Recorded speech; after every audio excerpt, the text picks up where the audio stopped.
Hello friends, आज मैं class 10th में सिविक्स का फर्स्ट चैप्टर का 5th क्वेश्चन स्टार्ट करूंगी। 5th क्वेश्चन में एक पैराग्राफ बड़ा सा दिया हुआ है और उसमें आपको उस पैराग्राफ में ये पिक करना है कि कौन सा प्रूडेंशियल रीजन है पावर शेयरिंग के लिए। Read the following passage and pick out any one of the prudential reason for power sharing offered in this. Okay, मैं आपको पैराग्राफ एक एक स्टेटमेंट मैं आपको समझाती जाऊंगी। We need to give more power to the panchayat to release the dream of Mahatma Gandhi. सबसे पहले आप ये समझ लीजिए कि जो आपका फेडरलिज्म है, इंडिया का फेडरलिज्म है, उसमें कैसे पावर शेयरिंग करी गई थी। Central government, then state government. उसके बाद स्टेट गवर्नमेंट को भी गांधी जी जब आए तो उन्होंने कहा कि नहीं, विलेजेस को भी कुछ हमें राइट्स, कुछ उन्हें पावर देनी चाहिए। तो उन्होंने पंचायत लेके आए। तो पंचायत में क्या था कि जैसे आपके पास कोई भी प्रॉब्लम है तो वो सीधे आप सुप्रीम कोर्ट और हाई कोर्ट तो नहीं जा सकते, डिस्ट्रिक्ट कोर्ट आप नहीं जा सकते।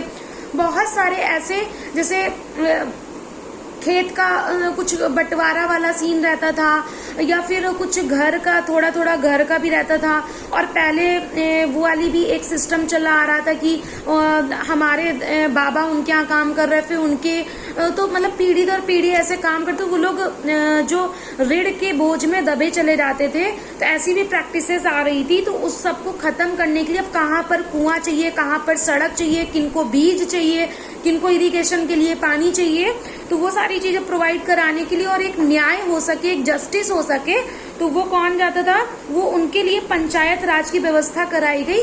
गांधी जी उसके सबसे ज्यादा फेवर में आए।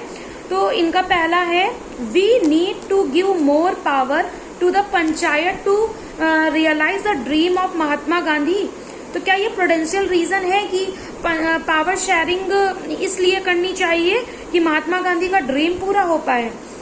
The hopes of makers of our constitution, क्योंकि उन्हें एक होप थी कि कॉन्स्टिट्यूशंस बने हमारा Panchayati Raj, establish true democracy. क्या सिर्फ पंचायती राज ही ट्रू डेमोक्रेसी को स्टैब्लिश करता है? तो क्या स्टेट गवर्नमेंट, सेंट्रल गवर्नमेंट या फिर डिस्ट्रिक्ट कोर्ट जैसी है, तो ये जितने भी प्रशासन आते हैं, ये क्या एक ट्रू डेमोक्रेसी को नहीं स्टैब्लिश करते हैं? तो ये भी उतना करेक्ट नहीं है। It restores power to the only place where power belong in the democracy.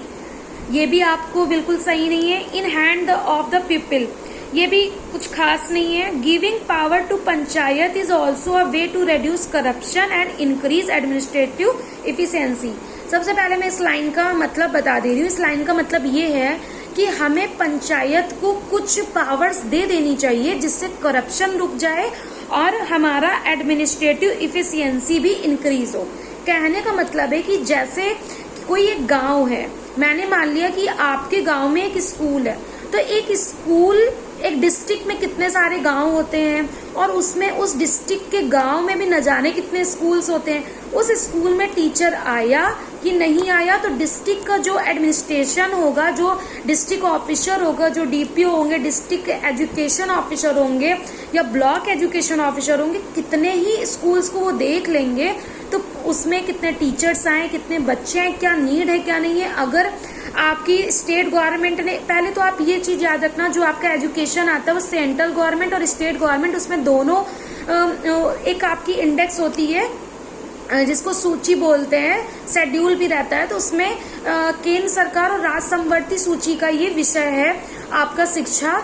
तो इसमें केंद्र सरकार भी रूल बनाती है और स्टेट गवर्नमेंट भी रूल बनाती है। तो कुछ योजनाएं ऐसी आती हैं जो स्टेट गवर्नमेंट चलाती है, जैसे मिड डे मील है, तो मिड डे मील आपकी सेंट्रल गवर्नमेंट की योजना है, तो वो स्टेट गवर्नमेंट भी लेती है और सेंट्रल गवर्नमेंट के द्वारा चलाई गई, तो स्टेट गवर्नमेंट हर एक स्टेट लेता है मिड डे मील। तो अब इसमें यह है कि जैसे किसी स्कूल में कितनी बेंच आनी है, कितने स्मार्ट बोर्ड्स आने हैं, कितने जगह पे पेड़ पौधे लगाना है, या कितने टीचर्स की नियुक्ति हुई, या उतने टीचर्स आ पा रहे कि नहीं आ रहे, वो वहाँ का हेडमास्टर या प्रिंसिपल कोई अच्छे से काम कर रहा है कि नहीं कर रहा है, तो प्रॉपर तरीके से कौन देख पाएगा? ये पंचायत के जो मुखिया होंगे वो देख पाएंगे।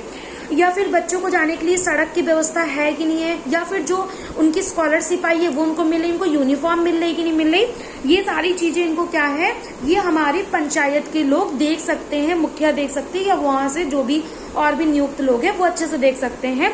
तो ये तो बिल्कुल अच्छा है कि जब कोई केंद्र सरकार से या राज्य सरकार से कोई योजना, कुछ भी लेके आया जा रहा है तो वो प्रॉपर तरीके से हर एक बच्चे के पास, हर एक गांव के पास, हर एक विलेजर्स के पास अच्छे से पहुंच सके। इससे हमारी बहुत सारी करप्शन खत्म हो जाएंगे। जैसे एक अभी योजना आई थी, मुझे याद नहीं आ रहा, बट उसमें यह था कि वो योजना मतलब किसानों को मिलनी थी, बट उसमें ना बहुत सारे एक्टर लोगों के भी नेम उसमें लिख गए थे। योजना मतलब ठीक है, केंद्र सरकार से बजट पास हो गया कि 125 करोड़ का बजट पास हुआ है इसके लिए, लेकिन वो योजना हमारे जिनके पास पहुंचना था उनके पास तो पहुंची ही नहीं।